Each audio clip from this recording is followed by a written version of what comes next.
columna y baluarte de la verdad, edificando con sana doctrina a la Iglesia de Cristo.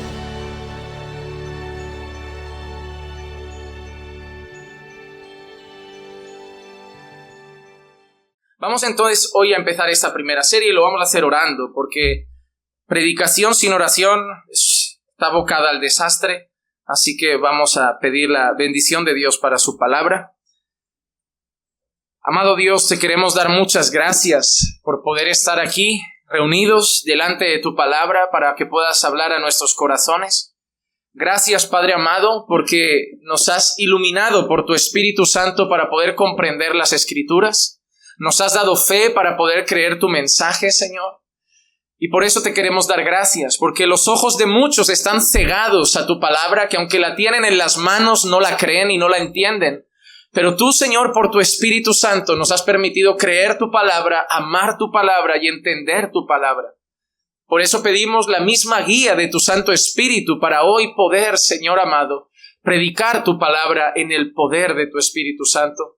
Que puedas edificar nuestras vidas, que puedas hablar a nuestros corazones, tratar con cada uno de nosotros y que permitas que esta nueva serie sea de edificación allí donde llegue, a todos aquellos que la escuchen. Señor, quiero ser fiel en la predicación, no quiero poner aquí mis ideas, mis pensamientos, sino simplemente decir, así dice el Señor, y exponer tu palabra. Así que concédeme instruir a tu iglesia a través de tu voz, te lo pido, en el nombre de Jesús. Amén. Amén. Hermanos, vamos a Primera de Timoteo, capítulo 1, y hoy vamos a trabajar los primeros 2 versículos. Nos vamos a quedar en el saludo. Primera de Timoteo, capítulo 1, versículos 1 y versículo 2. Dice así la palabra del Señor. Pablo, apóstol de Cristo Jesús, por mandato de Dios nuestro Salvador, y de Cristo Jesús, nuestra esperanza, a Timoteo, verdadero hijo en la fe.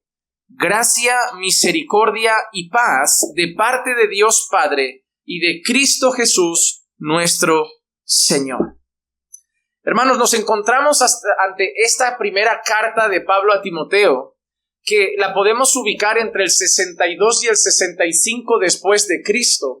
Y justo después, probablemente, de la liberación del primer encarcelamiento de Pablo en Roma.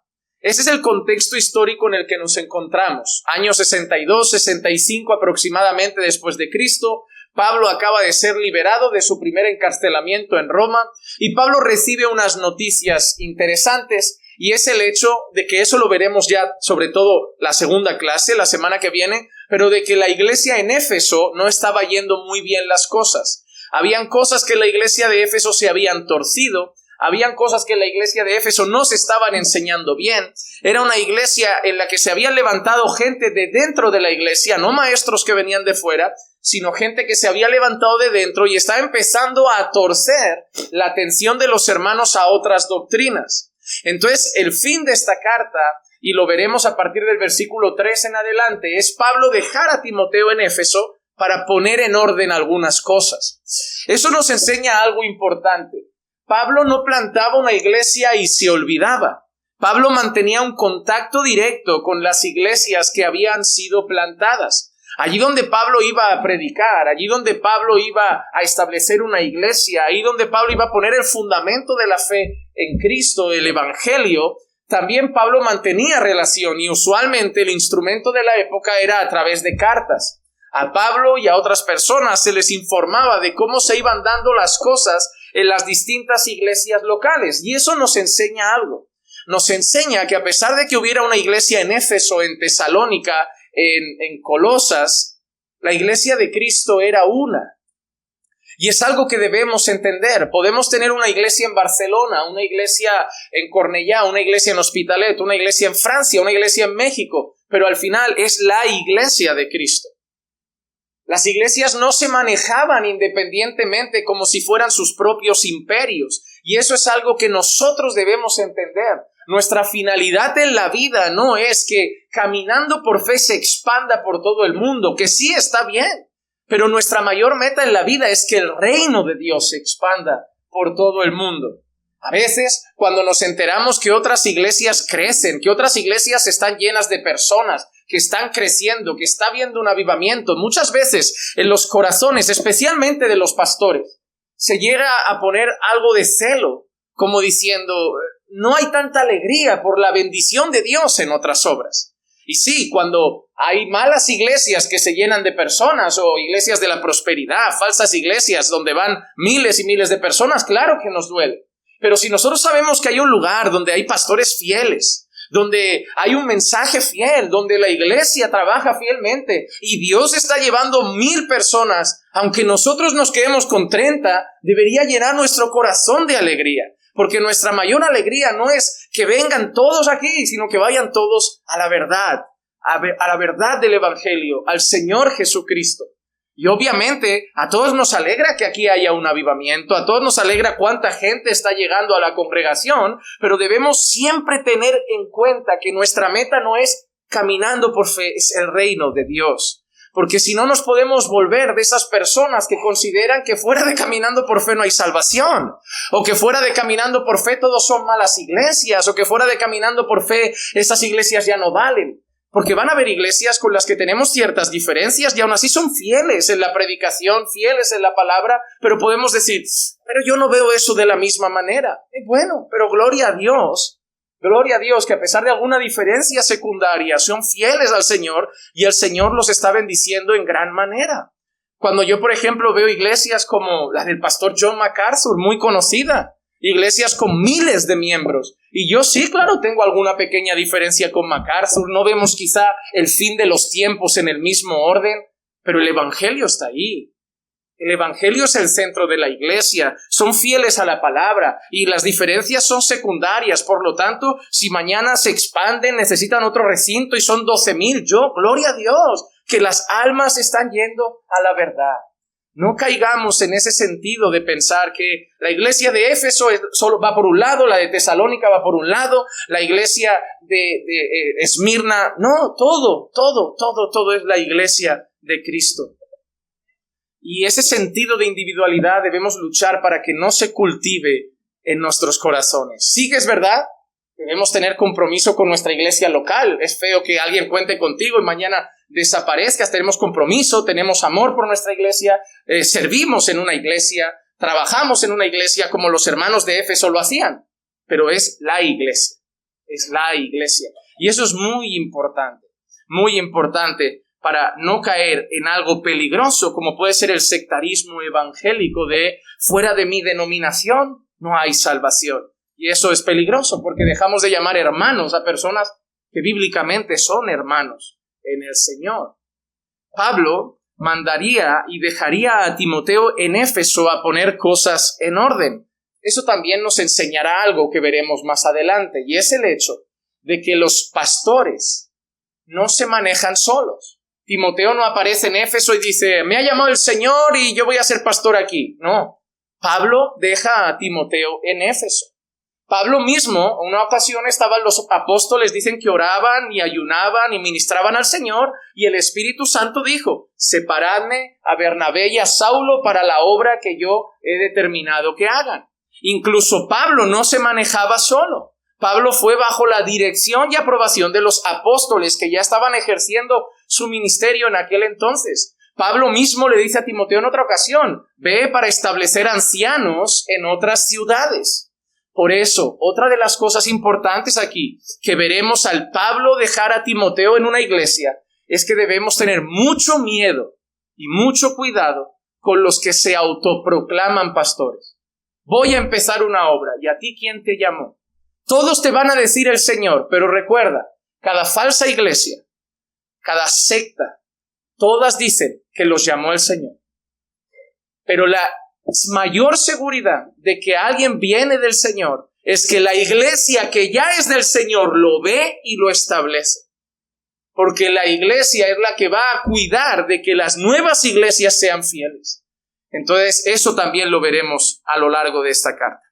Pero vamos a empezar con el autor de la carta, el versículo 1. El autor se presenta como de costumbre y dice así, Pablo, apóstol de Cristo Jesús por mandato de Dios nuestro Salvador y de Cristo Jesús nuestra esperanza. Así que Pablo se presenta a sí mismo. En otras ocasiones lo hace más directamente como siervo, pero aquí ya presenta directamente su ministerio. Pablo es un apóstol de Cristo Jesús por mandato de Dios y de Cristo nuestra esperanza. Pablo no es un autoapóstol. Pablo no es apóstol porque otro apóstol lo ha hecho apóstol. Pablo no es apóstol porque alguien le vino a poner las manos y decir que es apóstol. Pablo no es apóstol porque apareció un profeta y dijo que el Señor le daba un ministerio apostólico. Pablo es apóstol por parte de Dios y del Señor Jesucristo. Así que lo primero que vemos es que el autor de la carta es Pablo y que es un apóstol verdadero. Y hay ciertas cosas que debemos apreciar en cuanto a los apóstoles verdaderos. Número 1, Pablo es un testigo de Cristo. En Hechos capítulo 1, versículo 21 y versículo 22 vamos a leer lo siguiente. Por tanto, es necesario que de los hombres que nos han acompañado todo el tiempo que el Señor Jesús vivió entre nosotros, comenzando desde el bautismo de Juan hasta el día que de entre nosotros fue recibido arriba, uno sea constituido testigo con nosotros de su resurrección. Este es un texto donde se establecen algunos requisitos que debían tener los apóstoles de Cristo. Recuerden que hubo un tiempo en el que una sede, un lugar queda vacante.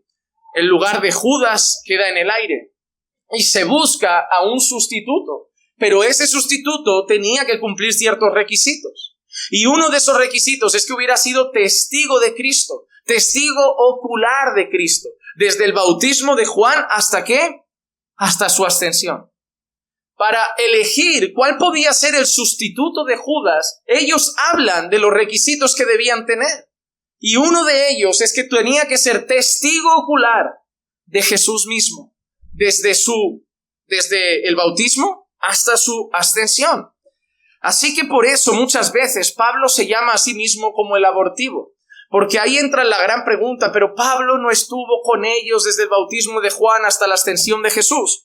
Pero Pablo es el único que puede testificar, ninguno más, que tuvo una elección directa de Jesús también. Jesús escogió a sus apóstoles a dedo, uno a uno, nombre por nombre, y con Pablo hizo exactamente lo mismo. En 1 Corintios, capítulo 9 y versículos 1 y 2, dice así: ¿No soy libre? ¿No soy apóstol? Y mira qué pregunta ahora Pablo. ¿No he visto a Jesús nuestro Señor? En ese texto Pablo está afirmando su ministerio apostólico. Pablo está reafirmando que su oficio de apóstol es legítimo. Y una de las cosas que está diciendo como no soy apóstol, la pregunta que hace es, ¿no he visto a Jesús nuestro Señor? Pablo sabe que uno de los requisitos es haber sido testigo ocular de Jesús. Si no, no se podía ser apóstol. Y por lo tanto, una de las cosas que Pablo mismo pregunta de manera retórica en su defensa es, ¿no he visto yo a Jesús nuestro Señor? ¿No sois vosotros mi obra en el Señor? Si para otros no soy apóstol, por lo menos para vosotros sí lo soy, pues vosotros sois el sello de mi apostolado en el Señor. Así que la primera cosa, los apóstoles debían haber sido testigos oculares de Jesús. Te pregunto, ¿alguno de los apóstoles de hoy puede haber sido testigo ocular de Jesús? No pueden, hermanos, a no ser que tengan 2000 años. Y me parece que ninguno tiene, o se conservan muy bien. Pero ninguno de ellos puede haber sido testigo ocular de Jesús. Segunda cosa, hemos dicho que los apóstoles de Cristo, Jesús los escoge a dedo. No se escogieron entre ellos. O ves a Pedro nombrar nuevos apóstoles. O ves a Pablo nombrar nuevos apóstoles. O ves a Juan nombrar nuevos apóstoles. Los apóstoles no nombraban nuevos apóstoles. Los apóstoles no ordenaban nuevos apóstoles. Como mucho vemos a Pablo mandando gente a decir, establece ancianos. Porque ancianos sí, pastores sí. Pero ellos no iban por ahí diciendo, ves poniendo más apóstoles. Porque ellos sabían que además de ese requisito que ya hemos visto, los apóstoles de Cristo los tenía que escoger uno, Cristo. Y Pablo dice en Hechos capítulo 9 y el versículo 3 al 6, vemos un apartado del testimonio de Pablo, de la historia de Pablo, y vemos esto. Y sucedió que mientras viajaba, al acercarse a Damasco, de repente resplandeció en su derredor una luz del cielo. Y al caer a tierra, oyó una voz que le decía: Saulo, Saulo, ¿por qué me persigues? Y él le dijo: ¿Quién eres, Señor? Y él respondió: Yo soy Jesús, a quien tú persigues. Levántate, entra en la ciudad y se te dirá lo que debes hacer. Todos conocemos el encuentro de Pablo con Jesús. Y nosotros sabemos que justo después es Jesús mismo el que afirma públicamente a través de otro siervo que Pablo le será un vaso escogido. Jesús da testimonio a Pablo y usa incluso a otro siervo para afirmarlo, que Pablo le iba a ser un vaso escogido. Incluso Jesús afirma que iba a ser alguien que sufriría por los creyentes, así como él había hecho sufrir a los creyentes. Así que no solo Pablo dice: no he visto yo al Señor Jesús, sino que Pablo, a través de este pasaje de Hechos 9 en adelante, también vemos el relato de que Jesús mismo se presenta a Pablo, Jesús mismo tiene un encuentro con Pablo, Jesús mismo usa a sus siervos para tratar con Pablo, y Jesús mismo le dice a Pablo que va a ser su apóstol. Y número 3, ser testigo de Jesús, ser escogido por Jesús y atestiguar su apostolado con señales y prodigios. Segunda de Corintios, capítulo 12 y el versículo 12. Dice así: entre vosotros se operan las señales de un verdadero apóstol con toda perseverancia por medio de señales, prodigios y milagros. Así que Pablo a los corintios les dice que entre ellos hay otra marca que testifica que es un verdadero apóstol. Las señales de un verdadero apóstol. ¿Y cuáles eran? Prodigios, señales y milagros. Ahora tú miras: bueno, pero yo veo uno por ahí que sí hace milagros, pero ¿tiene las tres? No se trata de que alguien haga un milagro y ya es apóstol. No. Ver al Señor, escogido por el Señor, y testificar con señales, milagros y prodigios su apostolado. Pablo tenía las tres. Pedro tenía las tres. ¿Vio al Señor Jesús? Fue escogido por Jesús. Y se acercó un hombre, entre otras ocasiones, y le dijo: no tengo oro ni tengo plata, pero lo que tengo te lo doy. En el nombre de Jesús levanta y anda. Hoy te vas a esos hombres y les dices: aquí tienes un paralítico, pero fuera de culto y fuera de cámaras. Porque qué casualidad que hoy todos los milagros se graban. Hoy todos los milagros están programados: jueves de milagro, viernes de liberación. Yo no sé, hoy el Espíritu Santo les revela: mira, yo voy a salvar gente el miércoles, voy a liberar demonios el jueves, voy a hacer milagros el domingo, voy a sanar cojos el sábado Pero yo te digo una cosa: sácalos de cámara, sácalos fuera del espectáculo, sácalos fuera del show, llévatelo a un paralítico de la calle y dile: hazle lo de Pedro. Y te van a decir: es que no funciona así. ¿Y cómo funciona? Porque esto es cuando Dios quiere. Pero el jueves tenías claro que todos los jueves de milagro. Entonces vamos a ver al paralítico el jueves, pero sin cámara y sin culto. No, pero es que no funciona. Y al final se va a enredar. Pero cuando ese hombre estaba ahí, Pedro no le dijo: mira, es que no es jueves de milagro, es que yo voy a orar, pero va a pasar lo que Dios quiera. Hermano, mira la diferencia entre la capacidad y autoridad que tenía un apóstol y la nuestra. Nosotros oramos y a ver qué pasa. Pero Pedro no dijo: voy a orar y a ver qué pasa. Pedro lo dijo con plena convicción: no tengo oro ni tengo plata, pero lo que tengo te lo doy. En el nombre de Jesús levanta y anda. Mira la diferencia. Nosotros sí oramos por sanidades y si Dios quiere manifiesta su gloria. Pero se muere uno que se cae desde una ventana y Pablo no dice: vamos a orar a ver qué pasa. Pablo hace algo y el joven resucita. Los apóstoles no nos ves diciéndonos: bueno, vamos a ver qué pasa, nosotros pedimos y si Dios quiere. No, dice que la gente incluso llevaba a la gente a que la sombra de Pedro pasara y lo curara. Porque ellos estaban certificados de una manera especial por el Señor. Y la gente, el problema es que tenemos una ansia de poder, que ser pastores ya nos sabe a poco. No, ¿cómo que pastor? Yo tengo que dar un pasito más. Yo soy pastor de pastores. Yo soy apóstol, yo soy patriarca. Hermanos, y ese es el afán del hombre de gobierno, de mandar, de autoridad, la titulitis que tenemos, de tener que tener el título y que me llamen por el título. Esos hombres tenían el sello de Jesús, habían visto a Jesús, habían sido escogidos por Jesús y la marca que iban a tener por todos lados donde fuera era como Jesús iba a mostrar su gloria y poder a través de ellos. Les picaba serpientes venenosas, La gente llegó a adorar a Pablo en una ocasión porque no murió. Pero hace unos años un pastor norteamericano, jugando con ese texto de os picarán y no moriréis, jugó con una serpiente y murió. Porque también la Biblia dice no tentarás al Señor tu Dios. Y debemos entender que los apóstoles eran los apóstoles y nosotros somos nosotros. Porque hay un problema.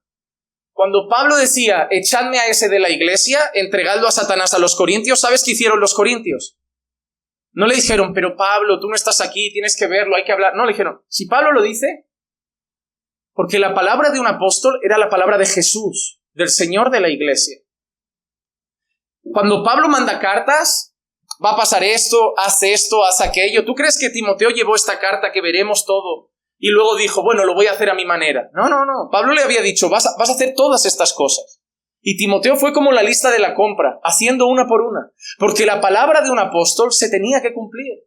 ¿Sabes qué significa? Que si tú reconoces que los de hoy son apóstoles y nosotros somos la iglesia, si mañana mandan una carta y dice, a partir de ahora caminando por fe hace esto, tendría que obedecer.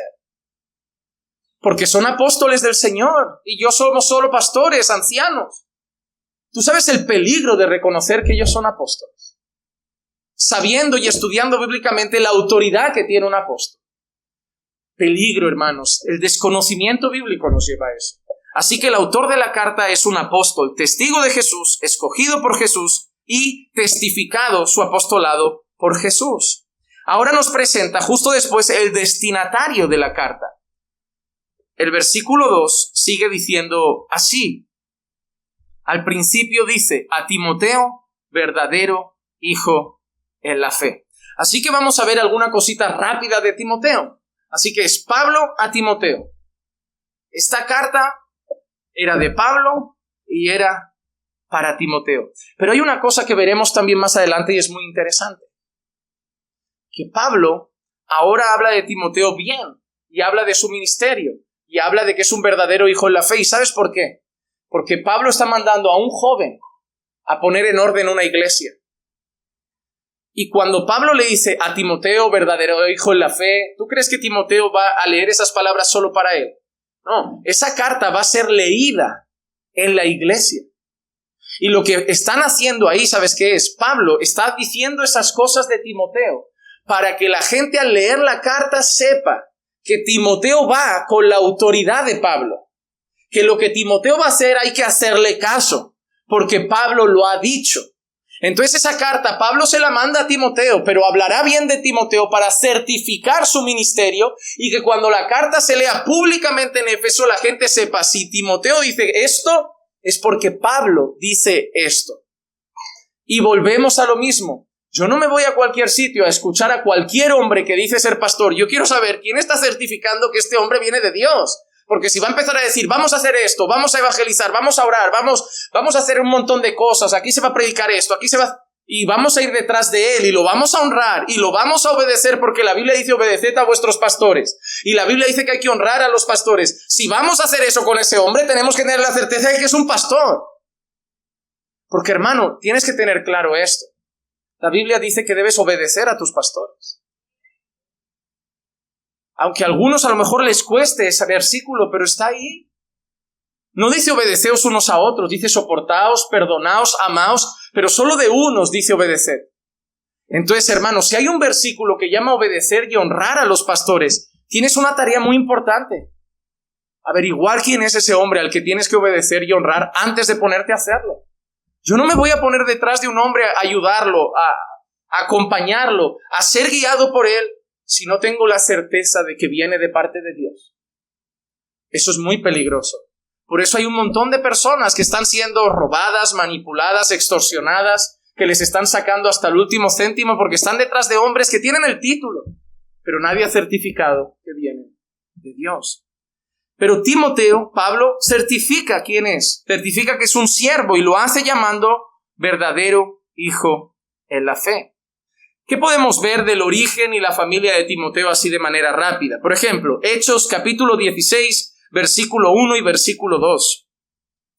Dice así, llegó también a Derbe y a Listra, y estaba allí cierto discípulo llamado Timoteo, hijo de una mujer judía creyente, pero de un padre griego, del cual hablaban elogiosamente los hermanos que estaban en Listra y en Iconio. Así que de Timoteo vamos a ver algunas cosas. Él está ubicado por la zona de Derbe y de Listra. Ahora también el texto nos da referencia de sus padres. ¿Y qué dice el texto? Que su madre era una judía creyente.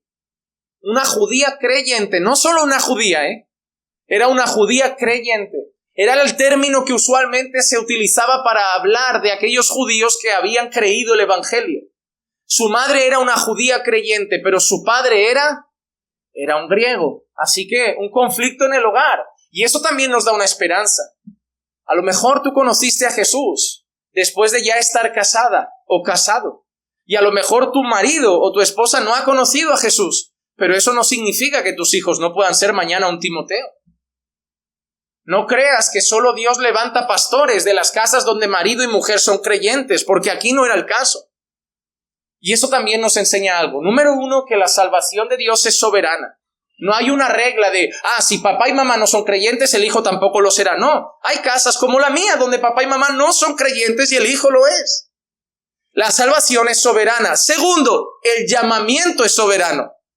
Puede ser, claro, todo el mundo siempre, y sobre todo entre los evangélicos, que parecen un poco como los sumos sacerdotes y los sacerdotes, que parece que era todo familiar, que hoy la gente cree que el hijo del pastor será el pastorcito. Y hermano, eso es un gran error, pero yo lo he visto en muchas iglesias. He visto en muchas iglesias que si el pastor tiene un hijo, lo miran ya como si fuera el futuro pastor. Y lo peor es que veo a pastores que tienen a su hijo y ya le van enseñando todo en la iglesia como te la voy a dejar a ti, como si fuera un negocio familiar. Y hay pastores incluso que si su hijo no llega a ser pastor se frustran. Pero nuestro mayor deseo no es que nuestro hijo sea pastor, nuestro mayor deseo es que nuestro hijo sea creyente y Dios ya le dará lo que le quiera dar. Si mañana Dios me da un hijo varón, si mañana el Señor lo levanta como pastor, gloria a Dios. Y si lo hace misionero, no, que no le haga misionero, lo haga otra cosa, flautista. Pero misionero. No, pero ¿y si Dios lo llama a las misiones? Aunque eso le duela a un padre en el corazón. No hay mayor honra que saber que tu hijo hace lo que Dios le llamó a hacer, aunque sea doloroso. ¿Y si Dios lo llama a ser músico? Oye, bien. ¿Y si Dios lo llama a ser el que barre? El hijo del pastor ahora solo un siervo que barre. Y a lo mejor Dios lo tiene como un siervo en la iglesia, un miembro más que va a amar a sus hermanos, cuidar a sus hermanos. Y ningún pastor debe ir detrás, hijo, de ti espero más. No, de ti espero lo que Dios espera. Yo quiero que seas buen creyente, que tengas una relación con Dios, que camines en fe, que seas obediente a su palabra. Ya el llamado de Dios para tu vida, eso habrá que respetarlo. Y eso nos enseña que el llamado de Dios es soberano también. Dios decide a quién levanta para ser pastor, desde qué casa lo hace, a qué edad lo hace, porque veremos que era un joven. Nosotros no podemos establecer edades, no podemos establecer principios más allá de los que la Biblia ha establecido. Así que sabemos que Timoteo era de la zona de Derbe y Listra, que su madre era una judía creyente, que su padre era un griego no creyente y que tenía una vida ejemplar. ¿Por qué? Porque hablaban elogiosamente los hermanos de él. Hermano, no importa quién sea tu papá, no importa quién sea tu mamá, pero vive de tal manera que los hermanos puedan hablar elogiosamente de ti. Esfuérzate, hermano, para que allí donde vayas, lo que dejes atrás sea lo que dejaba Timoteo, que la gente hablaba elogiosamente de él. ¿Qué más vemos? En 2 de Timoteo, capítulo 1 y versículo 5, vemos otra cosa interesante. Porque tengo presente la fe sincera que hay en ti, la cual habitó primero en tu abuela Loida y en tu madre Eunice, y estoy seguro que en ti también. Ahora nos da 2 detalles más. El primero, 3 podemos decir, los nombres de su madre y su abuela. Su madre se llamaba Eunice, su abuela se llamaba Loida. Y nos da un detalle importante de estas mujeres. Su fe también era sincera. Hermana, puede ser que estés casada con un no creyente, pero si tienes una fe sincera, puedes influenciar mucho mañana en la vida de tu hijo. No te frustres pensando, es que él debería ser el cabeza. Esa mujer podía pensar lo mismo. Él debía ser el cabeza. Él debía ser el pastor de la familia. Pero esa mujer sabía que era un griego, no creyente, así que no se iba a cruzar de brazos. Haré mi parte. Y cogió a su madre, a la abuela, y dijo, mira mamá, mi marido no es creyente, no ha conocido a Jesús, pero entre tú y yo tenemos que esforzarnos para que Timoteo conozca el evangelio. Sí, ora para la salvación de tu marido, pero si tienes hijos, haz tu parte. Haz tu parte, no simplemente te cruces de brazos diciendo eso le correspondería al hombre, así que no es mi lugar. No, pero si tú eres la única persona creyente de la casa, haz tu parte. Y Dios ya decidirá qué hacer con los niños. Pero los padres tienen que hacer su parte, así que vemos que la fe que había en Eunice, su madre, y en Loida, su abuela, era una fe sincera. Y Pablo además ahora da un detalle también de la fe de Timoteo.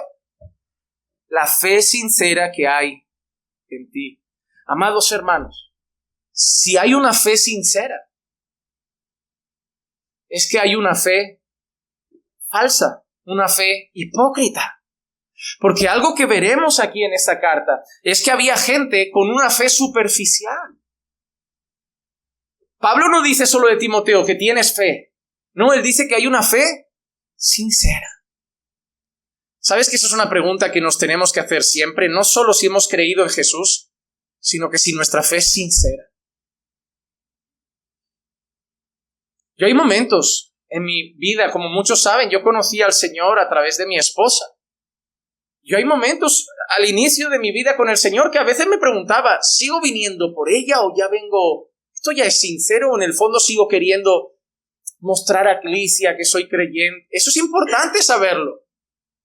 Porque yo tengo que estar convencido de que lo que creo y mis convicciones no van a depender de que mañana Clicia deje de profesar fe. Y si mañana ella dice, ya no soy creyente. Ah, qué bien, por fin, ahora una vida más tranquila, porque estaba yo ya cansado aquí de... A lo mejor hay casos en los que si uno se desvía, el marido o la mujer se pondría feliz. Pero debemos preguntarnos si nuestra fe es sincera. ¿Y por qué vengo aquí? Mi fe, ¿yo realmente he creído en Jesús? ¿Realmente he creído el evangelio?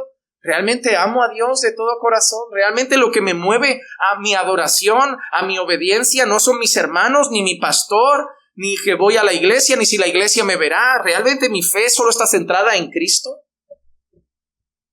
Hermano, que cuando alguien pueda definir tu fe, que alguien diga, yo doy testimonio de que hay una fe sincera.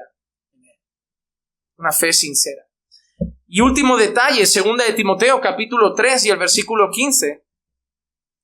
Dice, y que desde la niñez has sabido las sagradas escrituras, las cuales te pueden dar la sabiduría que lleva a la salvación mediante la fe en Cristo Jesús. Hermano, Eunice y Loida no perdieron el tiempo. Eunice y Loida no le ponían dibujos solo de las historias de Sansón.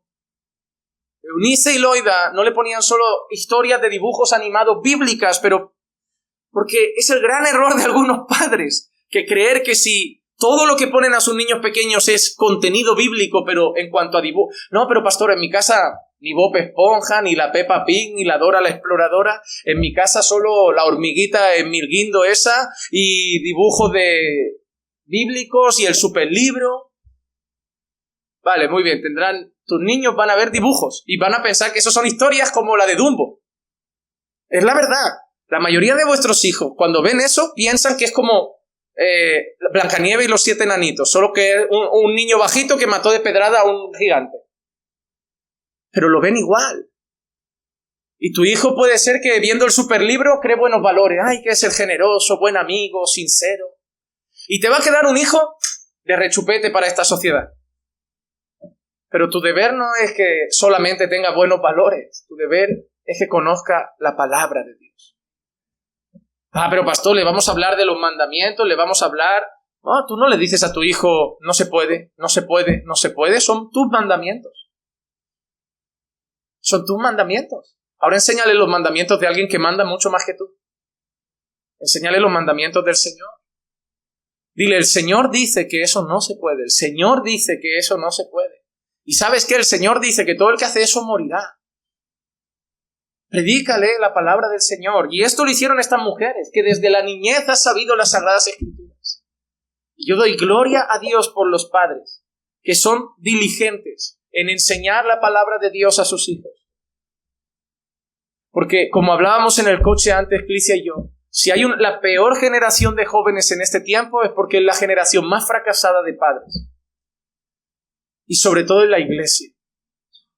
Toda la vida los padres de las iglesias han tenido solo una meta. No querían ni ser pastores, ni predicadores, ni maestros, porque ya tenían un trabajo que les iba a dar mucho tiempo. Predicar a sus hijos. Enseñar a sus hijos la palabra. Pero hoy la gente es capaz de decir, el hijo puede estar ahí, que mi meta es ser alguien en la iglesia.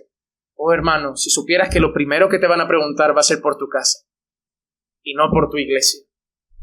Por tu casa. Así que papá, recuperemos el orden de las cosas. Y si el Señor te quiere como pastor, y si el Señor te quiere como predicador, y si el Señor te quiere como misionero, ya vendrá. Pero lo que sí que te digo es lo que Dios quiere ahora. Que enseñes desde su niñez a tus hijos la palabra del Señor. Eso es tu labor principal. Así que Timoteo, madre judía creyente, abuela judía creyente, padre griego no creyente, desde la niñez ha sabido las Sagradas Escrituras y su fe es sincera. Y para Pablo es como un verdadero hijo en la fe. Y Pablo suele tratar la palabra hijo únicamente en dos sentidos. O de una proximidad muy apegada, o de gente que ha nacido a través de la predicación de Pablo. De gente que a lo mejor a través de la predicación del Evangelio de Pablo y de las misiones de Pablo se ha convertido al Señor, y por eso Pablo usa el término hijos. Por eso Pablo en una ocasión dice, podéis tener muchos maestros, pero no tenéis muchos padres. Y es por ese término que utiliza, de que él llegó a lugares donde no se había predicado el Evangelio y alcanzó almas a través de la predicación. Así que Timoteo es un hijo de las misiones. Timoteo es un hijo de las misiones. En Hechos 14, versículo 4 al 7, leemos así. Pero la multitud de la ciudad estaba dividida, y unos estaban con los judíos y otros con los apóstoles. Y cuando los gentiles y los judíos, con sus gobernantes, prepararon un atentado para maltratarlos y apedrearlos, los apóstoles se dieron cuenta de ello y huyeron a las ciudades de Licaonia, Listra, Derbe y sus alrededores. Y allí continuaron anunciando el Evangelio. En Hechos 14 vemos que estaban predicando en un lugar, pero en aquel lugar judíos y gobernantes empiezan a tramar para matar a los apóstoles. Cuando los apóstoles saben que los van a matar, ¿qué hacen? Se quedan quietos y dicen, voy a ser un mártir por Jesús. Hermano, cuidado con creer que ser un mártir es dejarte matar. Te aseguro que nadie de los que acabó en el Coliseo devorado por leones se quedaba así en casa, en el balcón, diciendo, que hay aquí un cristiano, si algún león pasa hambre, que venga por aquí a las 4. No hacían eso. Era cuando no les quedaba más. Se escondían. Intentaban hacer las cosas secretas. Intentaban hacer las cosas de manera que pudieran preservar la vida y seguir predicando a otros. Cuando morían es porque ya no había habido más escapatoria. Lo habían puesto en las manos del Señor. Pero entonces los apóstoles, al saber que son perseguidos, al saber que los quieren matar, ¿hacia dónde se van? Licaonia, Listra, Derbe y sus alrededores. ¿Y de dónde eran? ¿De qué zona era Timoteo y su familia? En Hechos 16 vemos que ahí había un joven. Entonces vemos que todo fruto de esa evangelización que se da a través de la persecución es el alcance de familias y de personas como Timoteo. Hermano, la persecución no es mala, porque la persecución ha llevado el evangelio a sitios donde la comodidad no lo habría llevado. Hermano, la iglesia muchas veces llegó a lugares y predicó el evangelio. ¿Por qué? Porque donde estaban se les persiguió y tuvieron que salir. Por eso, Paul Washer en una ocasión dijo, la persecución no hace daño a la iglesia, la prosperidad sí. Porque la persecución hace que la iglesia ore, que la iglesia ayune. Cuando la iglesia sufre, se unen en oración. Cuando Pedro estaba en la prisión y la iglesia hacía oración unida por Pedro. Cuando hay enfermedad, cuando hay sufrimiento, cuando hay persecución, cuando hay necesidad, la iglesia clama, ayuna, llora, busca a Dios con fervor. Pero cuando todo va bien, Hay las mejores luces, los mejores asientos, aire acondicionado, los mejores locales, la nevera llena, las familias con trabajo. Hay todo el mundo una fe más tranquilota. Hermano, muchas de las cosas difíciles que vienen a nuestra vida es Dios queriendo que busquemos más su presencia. Porque de las cosas que Dios más ha usado para expandir el evangelio es la persecución. Es la persecución.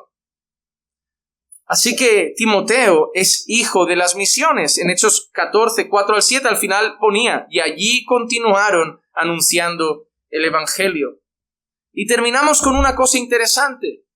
Pablo lo llama verdadero hijo en la fe, así que Pablo tiene estima la vida y el ministerio de Timoteo. ¿Cómo era el servicio y el corazón de Timoteo? Filipenses capítulo 2, versículo 19 al 22 dice: Mas espero en el Señor enviaros pronto a Timoteo, a fin de que yo también sea alentado al saber de vuestra condición. Y mira qué frase de Pablo. Pues a nadie más tengo del mismo sentir mío, y que esté sinceramente interesado en vuestro bienestar. Pablo da otros 2 detalles de Timoteo. Que él y Timoteo tienen el mismo. Hermano, tú no vas a mandar a una obra a alguien con el que no tienes el mismo sentir. Si yo tengo aquí un hermano que no tengo el mismo sentir y veo una necesidad en una iglesia, te mando allí 6 meses. ¿Cómo lo voy a mandar si sé que va a decir esto diferente, esto diferente, esto diferente? Eso es peligrosísimo. Pablo sabía que lo que deseaba su corazón era lo que deseaba el corazón de Timoteo. Y luego además dice una cosa que interesaba a Timoteo: el bienestar de la iglesia. Y eso es algo muy bonito que lo vea Pablo. Porque sabe que Timoteo no está interesado en ser el segundo Pablo. Timoteo no está deseando ser el sucesor de Pablo. Timoteo no está deseando ser la mano derecha de Pablo y que alguien le diga, no, mira, él es la mano derecha. Timoteo solo quiere una cosa: el bien de la iglesia. Y por eso Pablo que dice que tiene el mismo sentir, porque ¿cuál era el sentir de Pablo? Todo lo sufro por amor a los escogidos. El deseo de Pablo era el bien de la iglesia. Por eso Pablo sufría, por el bien de la iglesia. Por eso Pablo trabajaba, trasnochaba, viajaba, por el bien de la iglesia. ¿Y qué quería Timoteo? El bien de la iglesia. Hermano, un pastor no debe ver en ti solo ganas de servir. Un pastor debe ver en ti ganas de servir sinceras. Porque puede ver ganas de servir para aparecer, ganas de servir para ser visto, ganas de servir porque le gusta liderar, ganas de servir porque le gusta mandar, ganas de servir porque le gusta estar al frente. Pero mientras el pastor vea todo eso, no te va a poner a servir aquí.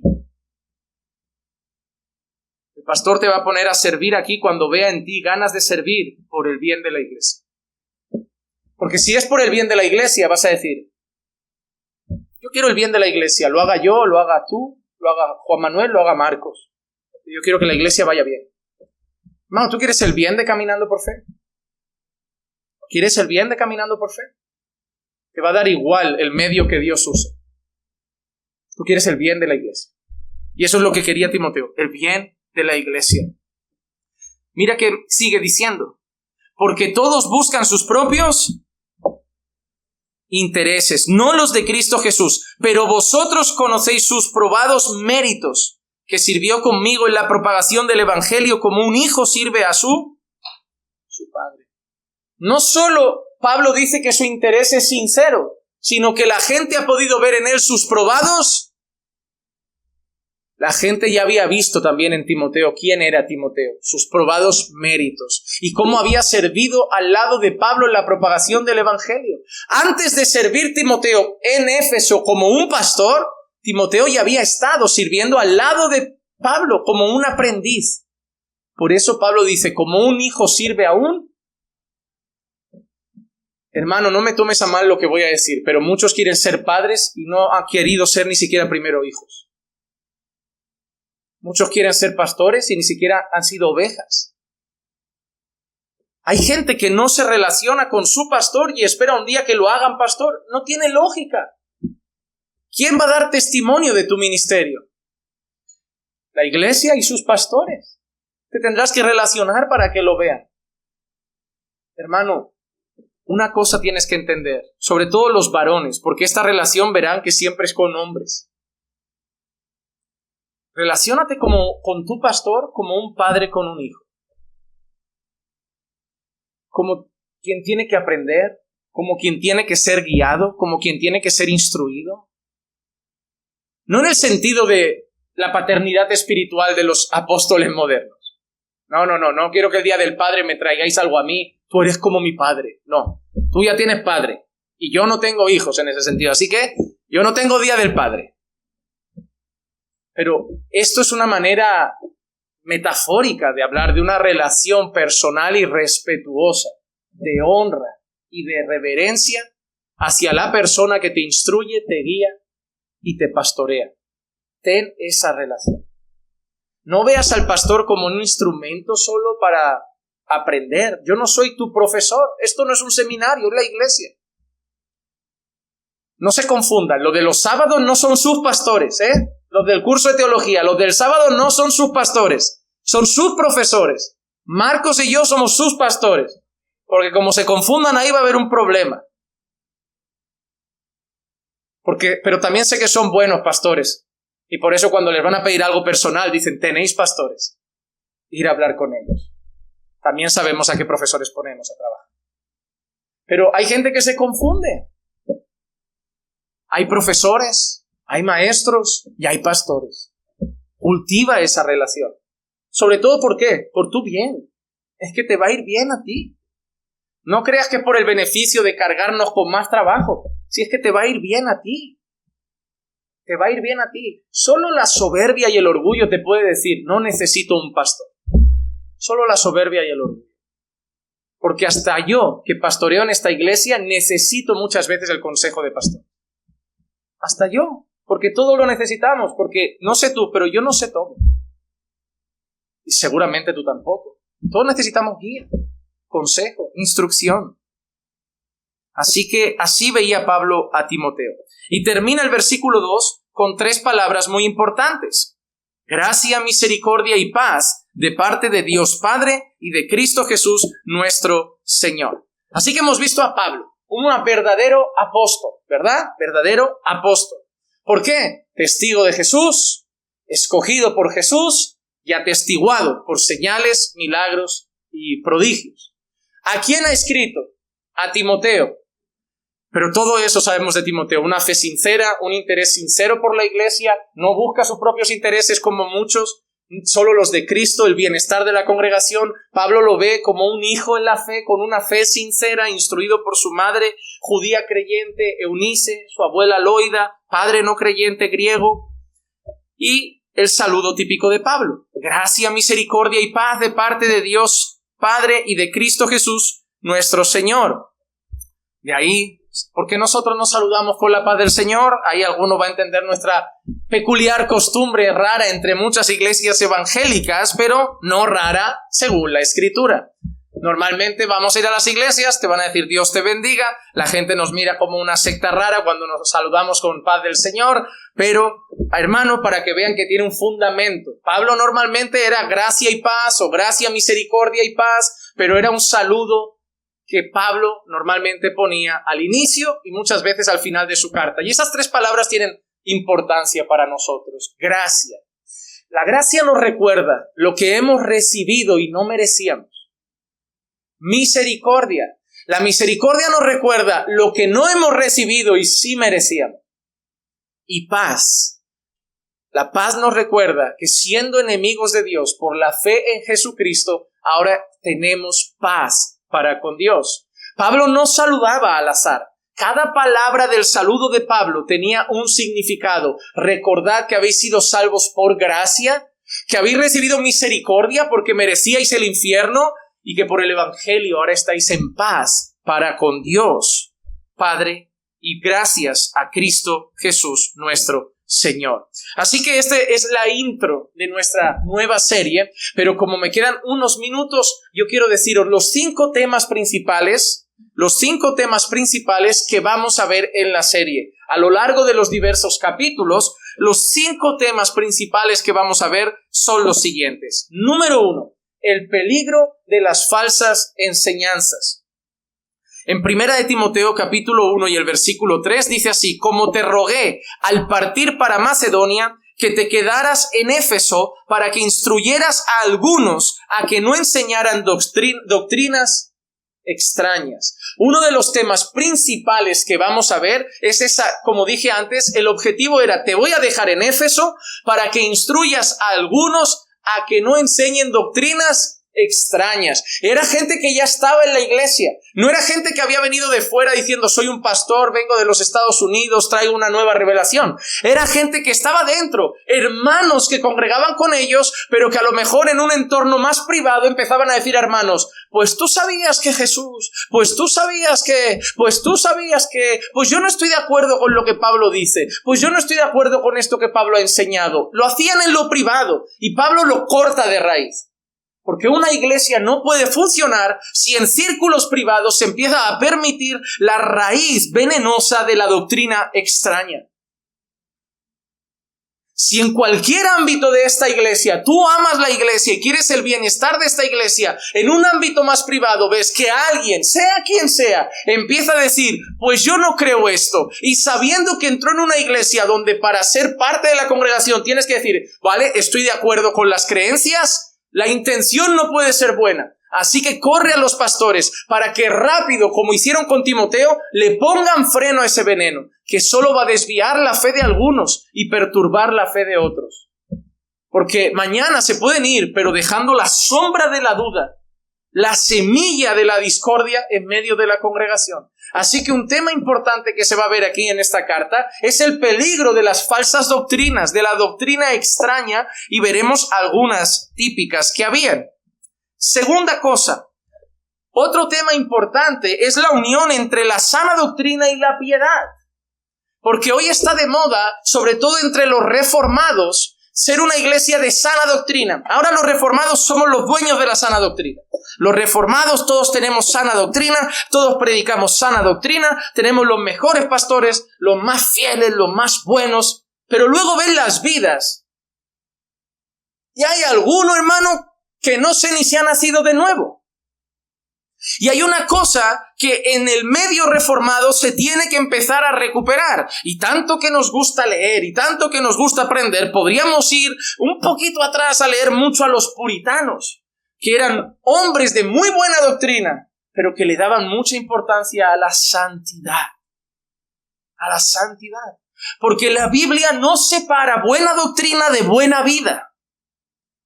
Para la Biblia, para la palabra revelada de Dios, el fruto de la predicación sana es una vida santa. No cabezas llenas. El diablo sabe más que nosotros. El diablo sabe más que Spurgeon. El diablo sabe más que Calvino. El diablo sabe más que Lutero. Y es el diablo. La doctrina es importante, fundamental. Lo vamos a ver en esta carta. La doctrina es importante, lo vimos en la segunda, lo veremos en la primera, pero doctrina seca, doctrina sin vida, doctrina sin santidad, esa iglesia no vale. Yo no quiero ir a una iglesia, por mucho que se llame bautista reformada, donde los jóvenes salen después del culto, se toman un cubata, se ponen su bikini en la playa. Yo no quiero una iglesia mundana con sana doctrina. No la quiero. No quiero que los jóvenes sean capaces de estar escuchando el sermón más profundo del Evangelio, citarte a Spurgeon, hablarte de la institución a la religión cristiana de Calvino con un cigarro en la mano, y que luego se estén ennoviando y lleven 3-4 novios antes de casarse y nadie les enseñe lo que la Biblia dice de la pureza, de la piedad, del matrimonio, del lecho sin mancilla. Porque la sana doctrina trae vida santa, porque ahí vamos a hacer luz. Porque no somos la biblioteca de este mundo. Somos la luz de este mundo y la sal de esta tierra. Y eso se ve en vuestras buenas obras, no en vuestros buenos discursos. Entonces, una de las cosas importantes que veremos es eso. La doctrina es importante y la vida también. Por eso hay hermanos que me preguntan: ¿por qué no vamos a algún campamento de jóvenes de alguna iglesia si también son de sana doctrina? No, porque me van a venir los jóvenes confundidos y su carne como la de un niño pequeño. Si mamá le dice no puedes ir de fiesta y papá le dice sí puedes ir de fiesta, ¿sabes qué va a elegir el niño? Va a elegir a papá. No va a elegir lo mejor para él, va a elegir lo que más le conviene a su carne. Y si me llegan los jóvenes instruidos bíblicamente en la modestia y el pudor y el decoro, y llegan allí y me van las niñas semidesnudas vestidas como este mundo, las niñas van a decir, esa iglesia es más fácil. Porque en esa iglesia tengo palabra, pero no se meten tanto en mi vida. El pastor no está ñi con la ropa y el fumar y esto y aquello. Te deja un poco más en paz. Porque en el fondo la gente quiere eso. Quiere que le llenen la cabeza de información y que nadie se meta en su vida. Pero eso no es una iglesia. Eso es un seminario. Porque en el seminario vas, tomas nota, apuntas, me saco el título, pero el profesor allí, yo aquí. Pero esto es la iglesia. Y yo te he dicho, yo no soy tu profesor, yo soy tu pastor. Y mi deber es meterme en tu vida, no para arruinarla, para esforzarme, para, como dice Pablo, sufrir dolores de parto, para ver a Cristo en ti cada día más. Y a algunos, si no les gusta, hermano, tendrá un problema, porque ese es mi trabajo. Porque puedes hacer un seminario en línea, pero mi trabajo es pastorear tu alma. Y si me dejas, sí, te daré consejos, me meteré ahí, pero te digo una cosa, solo será para ver a Cristo en tu vida. Yo no gano nada haciendo gente infeliz, pero porque realmente creo que no hay mayor felicidad que la vida santa. Yo así lo creo. Todas las desgracias vienen por la falta de santidad en la vida y el pecado. Y no hay nada que traiga más dicha que una vida santa. 1 Timoteo 4:12, mira, no permitas que nadie menosprecie tu juventud, antes sé ejemplo a los creyentes en palabra, conducta, amor, fe y pureza. Mira que tenía que ser ejemplo Timoteo. No solo palabra, ¿verdad? Palabra, lo que dices, lo que enseñas. No, pero también ¿qué? Conducta, tu comportamiento, amor, cómo amas al prójimo, fe, tu firmeza, tu creencia y pureza. Tu santidad. Y mira lo que le dice. Sé ejemplo ¿a quién? A los del mundo. Tenemos que vivir de una manera tan santa que seamos hasta un ejemplo para los cristianos. Hay nuevos creyentes que todavía no saben vivir. Que están mirando alrededor preguntándose, ¿esto se puede? ¿Esto se puede? ¿Y dónde lo van a ver? En nosotros. Cuando llegue el verano van a ver a las hermanitas vestirse y van a decir, así se viste una cristiana, porque yo no sé. Esa señora vive aquí desde hace 10 años, 5 años, 3 años en la iglesia, entonces lo que yo veo en ella, yo entiendo que es lo que se puede. ¿O te crees que van a ir preguntando todo? Vosotros sois el modelo. A mí me hace mucha gracia. Cuando veo a las jóvenes que van a lo de jóvenes solteras, a las que llevan tiempo en la iglesia, y las veo con sus vestidos, tan modositas, que para algunas se burlan, sí, porque aquí han venido gente en esta iglesia que se ha ido a otra más liberal diciendo que son muy puritanas, muy... Para otras iglesias, religiosidad, pero que sepan que para su pastor motivo de honra. A mí me da más vergüenza lo que veo en las otras. Cuando yo voy a una iglesia, como fui a una conferencia no hace mucho en Barcelona, y la que estaba sirviendo una jovencita ahí, iba con un top, el ombligo al aire. No, nada mejor para, no sé si eres hermana, gogó, ¿qué tienes? Y te vas dando cuenta que conforme una jovencita pasa más tiempo con ellas, se va adaptando. Va viendo ese cambio y de golpe vas viendo que llamen eso legalismo, que llamen religiosidad. Pero cuando un hombre se acerque a ellas no va a ser por su carne, va a ser por sus buenas obras. A la otra no sé quién se le va a acercar, pero ellas van a salir ganando. Y eso es porque las nuevas que lo van viendo en ellas se van sintiendo incomodadas, porque al principio pueden venir con el top y empiezan así como a tirar para abajo, como, esto está feo aquí, esto está feo. Yo he estado en sitios donde se van tirando hasta del short como si lo fueran a estirar, como, esto se... Pero ahí van entendiendo, porque tampoco es de la noche a la mañana, van entendiendo, van aprendiendo, y al final se visten para la gloria de Dios. Y así pasa con todo. Hermano, tú que eres miembro de esta iglesia, los nuevos miembros de esta iglesia, no me van a preguntar a mí todo, te van a mirar a ti. Si tú hablas mal de un hermano, ellos lo harán. Si tú eres una persona piadosa, lo serán. Porque vosotros vais a hacer lo que le estáis diciendo a ellos. Así se viven caminando por fe, porque nosotros ya somos de casa. Por eso debéis cuidaros tanto. Debéis cuidaros mucho porque os están mirando. Entonces, no solo era ser un ejemplo de palabras, sino también de conducta y de pureza. Número 3, la tercera cosa que veremos aquí en esta carta, el funcionamiento de la iglesia de Dios. En 1 Timoteo capítulo 3 y el versículo 15, mira ¿qué le dice Pablo? Pero en caso que me tarde, te escribo para que sepas cómo debe conducirse uno en la casa de Dios, que es la iglesia del Dios vivo, columna y sostén de la verdad. Pablo le escribe a Timoteo para que sepa cómo debe conducirse uno, ¿dónde? ¿Sabes qué me enseña eso, amado hermano? Que en la casa de Dios uno no se conduce como quiere. En tu casa sí. En tu casa yo he llegado a casas que me han dicho, pastor, te puedes quitar los zapatos, o pastor, ni se te ocurra quitarte el zapato. Cada casa es cada casa. Por favor, hermano, si me tengo que quitar el zapato, avísame antes. Avísame antes. A poner, no sé, un spray en el zapato un rato antes, calcetines decentes. Después da vergüenza, hermano. Uno tiene que estar ahí escondiendo los dedos gordos del pie. Qué broma, Iglesia no me deja tener los calcetines así. Si no estuviera casado, se me salía hasta el tobillo a mí. Pero estoy casado. Pero cada casa tiene sus normas. Y la casa de Dios tiene las suyas. No son las nuestras. No es cómo te gusta a ti la alabanza. Por ejemplo, la alabanza es un tema muy así, que la gente lo elige al gusto. Lo que le gusta al pastor es lo que se va a acabar tocando. Si al pastor le gusta Redimido, vamos a tener un grupo de funky aquí. Pero es que no se trata, porque el culto ¿para quién es? ¿Y a quién cantamos?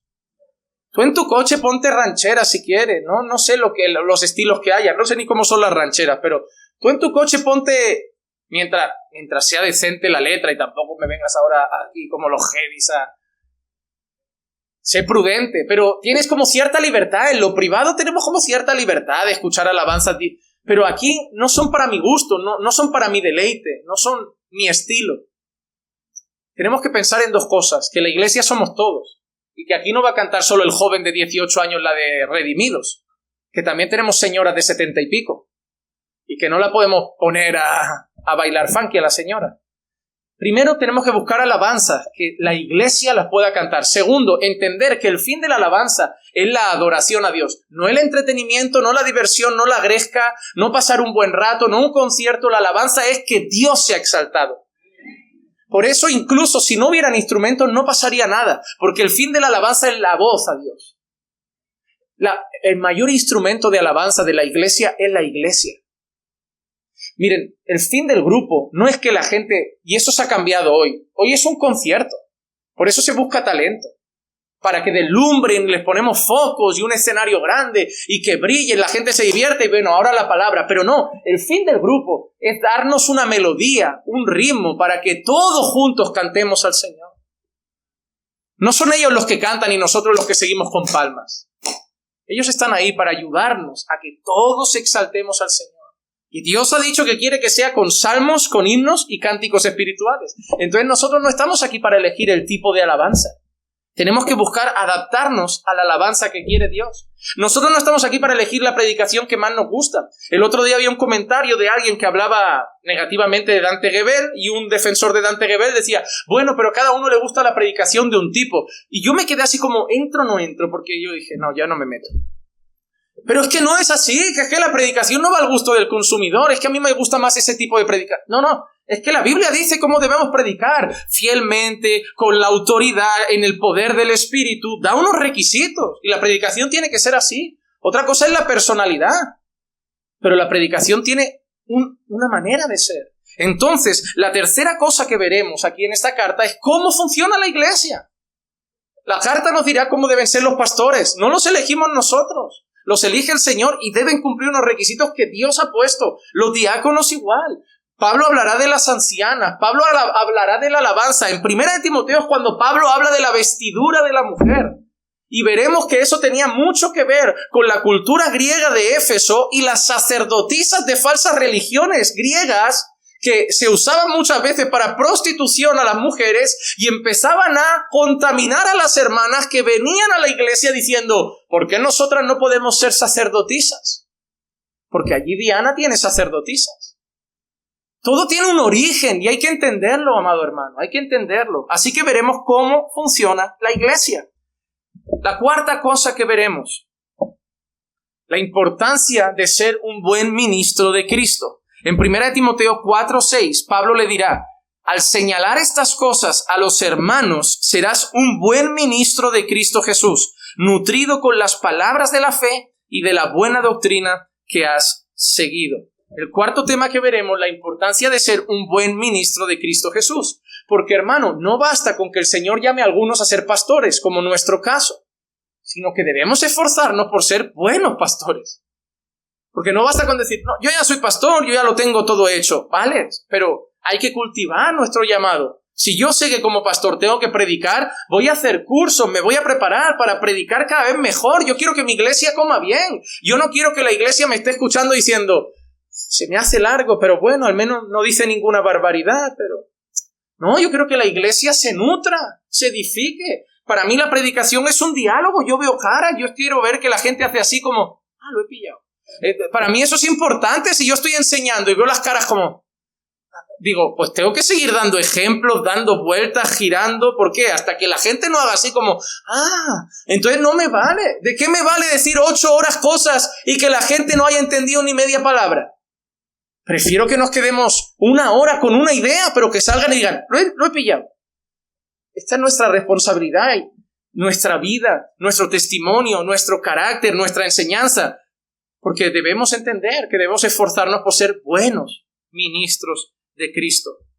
Y número 5, la importancia de cumplir nuestra misión. Primera de Timoteo capítulo 6, versículo 20 y 21. Oh Timoteo, guarda lo que se te ha encomendado y evita las palabrerías vacías y profanas, las objeciones de los que falsamente se llaman ciencia, las cuales profesándolo algunos se han desviado de la fe. Timoteo aprenderá con las cartas de Pablo no solo lo que debe hacer, sino también en lo que no debe perder el tiempo. Porque, hermano, ¿cuántas horas tiene tu día? Las mismas que el mío. Pero ¿por qué el día de algunos rinde mucho más que el de otros? Porque hay gente que al final del día ha ido al trabajo y poco más. Y hay gente que al final del día ha ido al trabajo, ha limpiado la casa, ha hecho la compra. Porque todos tenemos las mismas horas, pero no todos administramos sabiamente el tiempo. Y uno de los mayores peligros de un pastor es perder tiempo en cosas no importantes y así no cumplir su misión. Hermano, mira por ejemplo, Satanás sabe que a lo mejor quitarme del camino es más complicado, pero si me llena de distracciones, pierdo tiempo de las cosas importantes que tengo que hacer como pastor y como predicador de la palabra. Si me enredo en 1000 cosas, no voy a poder hacer todo. Por ejemplo, si yo acepto todas las invitaciones que nos llegan para viajar y predicar, nunca voy a estar aquí. No voy a cumplir mi misión, que mi misión es ser pastor en esta iglesia. Entonces nos ponemos normas, un viaje al mes como mucho, un fin de semana al mes, todos los otros días en la casa. Nunca, y lo saben, nos habíamos ido tanto como el tiempo de México, y es porque eran puntos de misión. Pero cuando salimos 4 o 5 días y vuelta a casa, porque esta es la misión. Si empezamos a aceptar 20 invitaciones al mes, no cumpliremos nuestra misión, aunque estaremos haciendo cosas que creemos que son lícitas para el Señor, pero no son las que el Señor nos ha mandado a nosotros. Porque pueden hacerlo otras personas. ¿O somos los únicos predicadores del mundo? No, pero ahí te puedes enredar y decir, es que tengo que ir allí, es que también tengo que ir allí, es que también tengo que ir allí. No, hay mucha gente para predicar. El otro día me escribieron de una iglesia de Bolivia, de Colombia. No, queríamos que vinieras a predicar. Y dije, mira, la agenda no me permite ir ahora, pero te recomiendo tal predicador que son de Colombia. Mucho más cerca. Ya, pero ¿qué quería? Ahí ves el problema. No quieres predicación, quieres la predicación de. Y debemos tener cuidado también con eso. De no seguir un personaje y seguir la palabra del Señor. Porque todos los hombres mueren. Y nuestra fe tiene que estar igual de firme. O nos vamos a ir todos caminando por fe cuando muere el pastor que nos gusta. ¿Y qué pasa si peco y me desvío? La iglesia se acabó. Hay otro pastor. Habrá más pastores. Nuestra lealtad está al Señor y a nuestra iglesia, no al pastor, y si el pastor cae, caemos todos. Aunque sabemos que cuando un pastor cae, la herida es más grande. Porque cuando la Biblia dice heriré al pastor y se dispersarán las ovejas, eso aplicaba a Jesús. Pero la gente nueva, la gente más inmadura que había puesto su confianza en un pastor, o gente como vosotros que muchos habéis venido heridos de malas iglesias y ahora dice, bueno, le voy a abrir un poquito el corazón a este que parece que está fino. Y yo te doy otro palo, te quedan ganas de decir, yo ya no voy a ningún lado aquí, todos son igual de falsos. ¿Te has dado cuenta la importancia de mantenernos firmes nosotros? Por el daño que puede hacer a mucha gente, tú te desvías. Y seguramente la mayoría seguimos. Pero nuestras caídas pueden ser mucho más dolorosas para la gente. Ora por tus pastores, para que el Señor los mantenga firmes. Por el golpe que puede ser. Entonces, esos son los temas que vamos a ver. Hemos visto hoy la introducción, hemos visto los temas que trabajaremos en todos los capítulos, y estoy seguro que el Señor nos va a ayudar en esta carta a ser una iglesia más bíblica cada día. Porque como hemos visto en uno de los puntos, lo que nos va a enseñar es cómo uno debe andar en la iglesia. Así que tendremos que ir estudiando, analizando y haciendo todo para la gloria del Señor. Vamos a orar, hermanos. Padre, te damos gracias por tu bendita palabra, por tu instrucción, por tu enseñanza. Gracias, Señor, por el día que hoy empezamos una nueva serie, por esta introducción. Te pedimos que nos ayudes a que pongamos nuestro corazón en este mensaje para que todo lo que aprendamos cada semana nos sirva como iglesia, nos sirva en nuestro caminar como creyentes, nos sirva en nuestra vida de fe. Padre, que hagas a través de tu palabra, Señor, de esta iglesia una iglesia cada vez más bíblica, Señor, más bíblica, y que puedas hacer de nosotros también mejores creyentes y mejores ministros tuyos. Te pedimos todo eso en el nombre de Jesús. Amén. Amén.